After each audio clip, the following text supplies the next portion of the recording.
Shalom, salam kasih bersama dengan saya Mai Santa Clara Sihombing.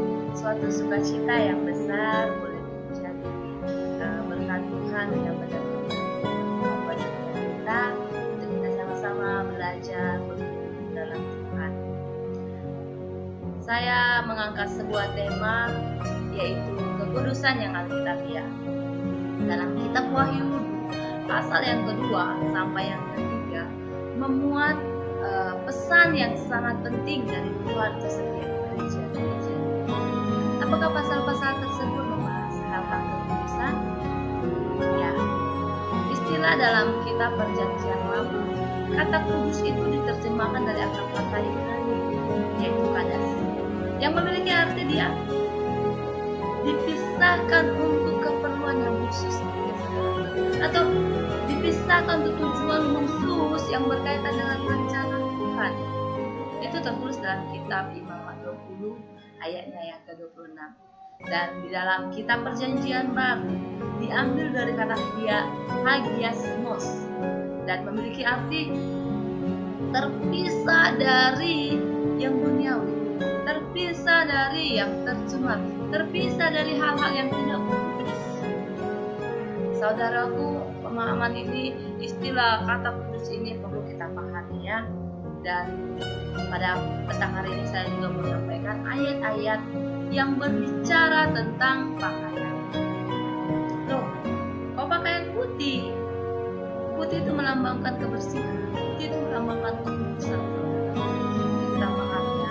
Dalam kitab Wahyu pasal yang keempat, Wahyu pasal yang ketiga, ayatnya yang keempat dikatakan, tetapi di Sardis ada beberapa orang yang tidak mencemarkan pakaiannya. Mereka akan berjalan dengan aku dalam pakaian putih, karena mereka adalah layak. Nah, dalam hal ini saudara, Yesus memuji jemaat Sardis karena mereka menolak untuk menyesuaikan diri mereka dengan keduniawian di dalam jemaat. Yang kedua, dalam poin ayat-ayat yang berbicara tentang Tuhan, di Wahyu 3 juga di ayatnya yang ke-17 sampai 18, saya bacakan firman Tuhan setiap kita.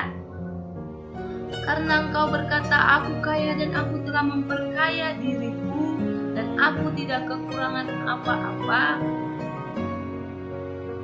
Dan karena engkau tidak tahu bahwa engkau melarat dan malang, miskin, buta, dan telanjang, ayat ke-18, maka aku menasihatkan engkau supaya engkau membeli daripadaku emas yang telah dimurnikan dalam api, agar engkau menjadi kaya, dan juga pakaian putih supaya engkau memakainya, agar jangan kelihatan ketelanjanganmu dan yang memalukan itu, dan lagi minyak untuk melumas matamu supaya engkau dapat melihat.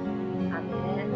Ya, dalam kitab ini, ayat ini, Yesus menegur jemaat di Laodikia yang menggantikan kekudusan, kebenaran, dan hikmat yang rohani dengan keberhasilan dan pengaruh yang kelihatan itu dari luar, saudara. Ya, kita mau belajar tentang kekudusan. Dan tentang hari ini, satu pertanyaan penting yang kita ketahui, saudara.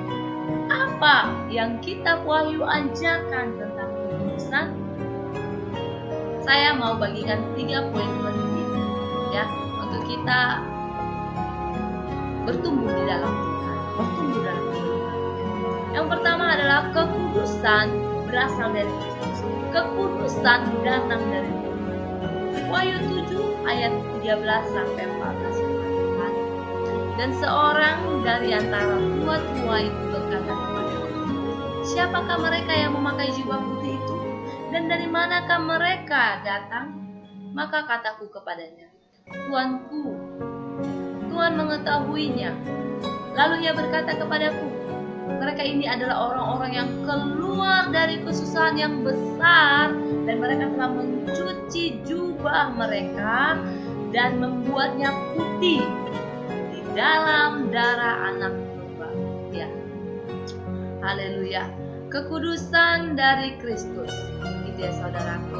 Kekudusan yang karena darah anak domba, yaitu ketika kita, saya dan saudara menerima pengorbanan Yesus di kayu salib.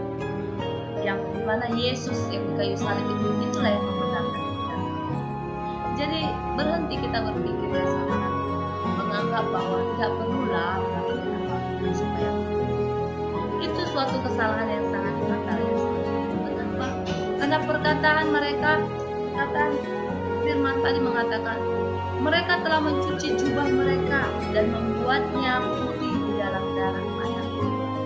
Nah, kata mereka mencuci jubah mereka di sana mengajarkan kita bahwa ada upaya, ada usaha untuk mereka menerima kekudusan yang daripada Tuhan.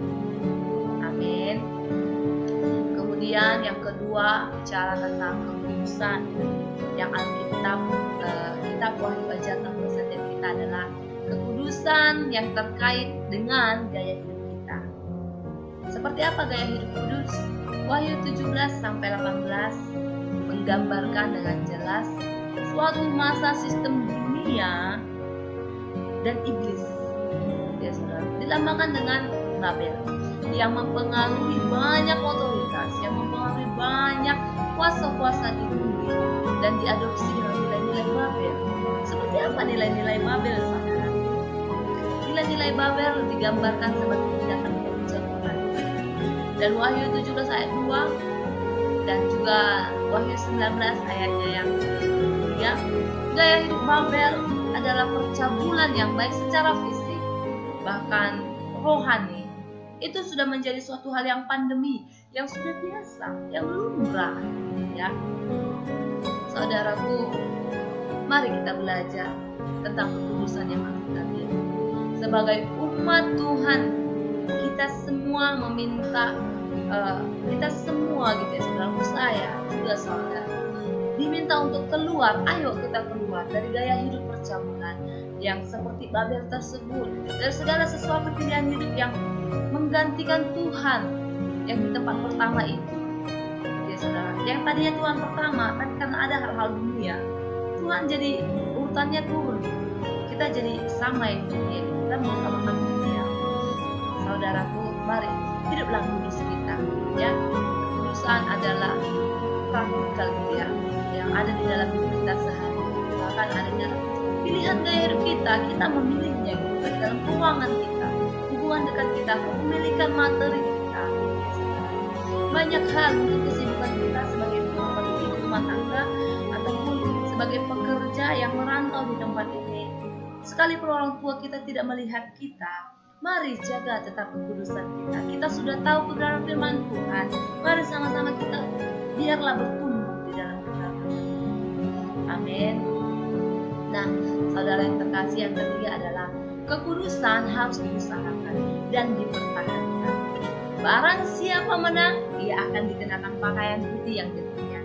Aku tidak akan menghapus namanya dari kitab kehidupan, melainkan aku akan mengaku namanya di hadapan Bapa dan di hadapan para malaikatnya. Firman Tuhan ini tertulis dalam Wahyu 3 ayat 5. Dan kemudian, lihatlah, aku datang seperti pencuri. Berbahagialah kamu, berbahagialah dia yang berjaga-jaga, yang memperhatikan pakaiannya, supaya ia jangan berjalan dengan kencang dan jangan kelihatan kemaluannya. Amin. Ini ayat yang tertulis dalam Wahyu 16 ayatnya yang ke-15. Jelas gitu ya saudara, kitab Wahyu ini mengajarkan supaya tidak hanya menekankan kita dalam kekudusan, namun di saat yang sama juga menyebut adanya peran manusia, peran kita untuk hidup kudus. Amin. Mari kita sama-sama hidup kudus ya. Pemahamannya begini, barang siapa menang, ia akan dikenakan pakaian putih. Wahyu 3 ayat 5 memberi pemahaman harus ada upaya manusia, yaitu untuk menjadi menang, supaya kita tetap kedapatan kudus, layak menjadi penghuni sorga. Amin. Penghuni yang berpakaian putih. Nah, perkataan berbahagialah dia yang memperhatikan pakaiannya, menandakan perhatian seseorang untuk tetap kedapatan kudus. Nah, saudaraku, apakah dengan demikian kita semua, saya dan saudara, kembali ke pergaulan, harus melakukan banyak hal, terutama dalam kitab Imamat, supaya tetap murni, tetap tidak cuma kudus? Tidak, saudara. Kekudusan yang harus diusahakan bukan berasal dari luar ke dalam, melainkan kekudusan yang harus diusahakan ialah dari dalam keluar. Amin. Saya